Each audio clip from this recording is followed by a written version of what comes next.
Angren shahar axborot kutubxona markazi 2019-yil noyabr oyida sobiq Angren shahar markaziy kutubxonasi o'rnida tashkil etilgan. Hozirgi kunda axborot kutubxona markazimizda 4 ta bo'lim faoliyat yuritib kelmoqda. Axborot bibliografiya bo'limi kitobxonlarga tezkor axborot bibliografik xizmatini ko'rsatib kelmoqda. Axborot kommunikatsiya texnologiyalari va raqamlashtirish bo'limi. Ushbu bo'lim axborot kutubxona markazi resurslari elektron bazasini yaratib kelmoqda. Fondlarni to'ldirish, saqlash va ularga ishlov berish bo'limi. Ushbu bo'lim kutubxonaga keltirilgan adabiyotlarga ishlov berish, fonddagi mavjud resurslarni saqlash va fondni boyitish bilan shug'ullanadi.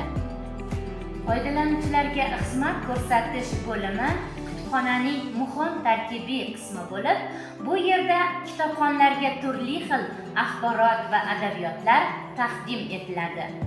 Bu bo'limning asosiy vazifasi kutubxona fondidan kitoblar va boshqa nashrlardan foydalanish imkoniyatini yaratadi.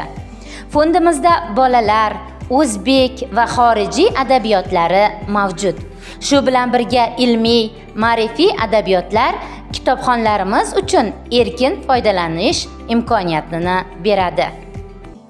Kutubxonamizning o'quv zalida 2025-yil atrof muhitni asrash va iqtisodiyot yiliga bag'ishlangan ko'rgazma tashkil qilingan.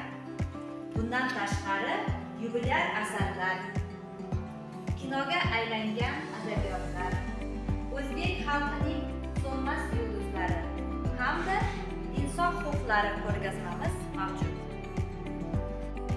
O'quv zalimiz shinam va yorug' bo'lib, kitobxonlar bilan gavjum. Angren shahar axborot kutubxona markazining vaqtli matbuot bo'limi. Ushbu bo'limimizda mingdan oshiq kitobxonlarimiz bor. Gazeta jurnallarimiz o'zbek, rus va tojik tillarida mavjud. Kitobxonlarimiz yurtimiz va dunyoda sodir bo'layotgan so'nggi yangiliklardan xabardor bo'lib turadilar. 2025-yil uchun 14 ta gazeta va 9 ta jurnalga obuna bo'lganmiz. Sizlarni Angren shahar axborot kutubxona markaziga taklif etamiz. E'tiboringiz uchun rahmat.